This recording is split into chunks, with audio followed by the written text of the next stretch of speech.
আমার চুলের কিভাবে যত্ন নিই, আমার চুল কিভাবে এতটা বড় হয়েছে আজকে তোমাদের সাথে আমি সেটাই শেয়ার করব। হাই, আমি বৃষ্টি। তোমরা অনেকেই আমাকে জিজ্ঞেস করেছো যে আমি আমার চুলের যত্ন কিভাবে নিই, তাই আজ তোমাদের সাথে আমার প্রিয় ঘরোয়া টোটকাটা শেয়ার করব। তোমরা যেমন দেখতে পেলে আমি একটা পেঁয়াজ নিয়ে নিয়েছি আর সেটা আমি গ্রেডারে গ্রেট করে নিচ্ছি। পুরো পেঁয়াজটা গ্রেট করা হয়ে গেলে আমি সেটা থেকে রস বের করে নেব। তোমরা যদি চাও তাহলে পেঁয়াজটাকে তোমরা থেতো করেও রসটা বের করতে পারো, কিন্তু আমি এভাবেই করি, আমার এইভাবে করতেই ভালো লাগে। পেঁয়াজ গ্রেট করার সময় চোখ দিয়ে একটু জল বেরোবেই, এটা তোমাদেরকে একটু সহ্য করে নিতে হবে, কিছু করার নেই। কিন্তু এটার যেটা রেজাল্ট সেটা দেখলে তোমরা অবাক হয়ে যাবে। আমার পেঁয়াজটা পুরো গ্রেট করা হয়ে গেছে, আমি এটা থেকে এরপর রসটা বের করে নেব। পুরো রসটা খুব ভালোভাবে তোমাদেরকে হাতে করে চাপ দিয়ে বার করে নিতে হবে। তোমরা চাইলে একটা সুতি কাপড়ের মধ্যে পেঁয়াজটা রেখেও রসটা বের করে নিতে পারো, কিন্তু আমার কাছে অত সময় নেই, আমি তাই হাতে করেই রসটা বের করে নিচ্ছি।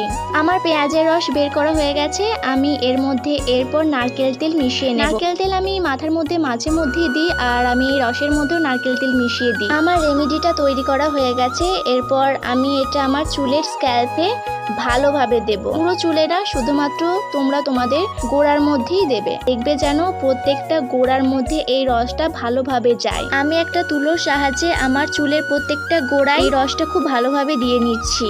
এখন থেকে তোমাদের সাথে আমি কিছু বিউটি অ্যান্ড হেয়ার টিপস তোমাদের সাথে শেয়ার করব। তোমরা আমার পাশে থেকো, তোমরা না পাশে থাকলে আমি কিছুই করতে পারবো না। আর প্লিজ আমার এই চ্যানেলটাকে সাবস্ক্রাইব করে রেখে দিও, যাতে আমি সেই টিপসগুলো শেয়ার করলে তোমাদের কাছে সবার প্রথমে চলে যায়। দেখো, তোমাদের সাথে গল্প করতে করতে পুরো রসটা আমার চুলে দেওয়া হয়ে গেছে। তারপর আমি চুলটা গুটিয়ে রেখে দিচ্ছি 1 ঘন্টার জন্য। তোমরা 30 মিনিটও রাখতে পারো, আমার কাছে সময় ছিল তাই আমি 1 ঘন্টাই রেখেছি, যাতে ভালোভাবে এই রসটা চুলের মধ্যে অ্যাবজর্ব হয়ে যায়। তারপরে তোমাদেরকে শ্যাম্পু দিয়ে চুলটা ধুয়ে নিতে হবে। দেখো, আমি শ্যাম্পু করে চলে এসেছি, চুলটা আমি হাফ শুকিয়ে নিয়ে একটু সিরাম দিয়ে দেবো। তোমাদের চুলের যত্ন কিন্তু এই স্টেপটা মাস্ট ইম্পর্টেন্ট। তোমাদেরকে একটা ভালো সিরাম ইউজ করতেই হবে, তোমরা যে কোনো ব্র্যান্ডেরই সিরাম ইউজ করতে পারো। রসটা দেওয়ায় শ্যাম্পু করার পর আমার চুলটা অনেকটাই সফট হয়ে গেছে। তোমরা নিশ্চয়ই কিন্তু এটা বাড়িতে ট্রাই করে আমাকে জানিও।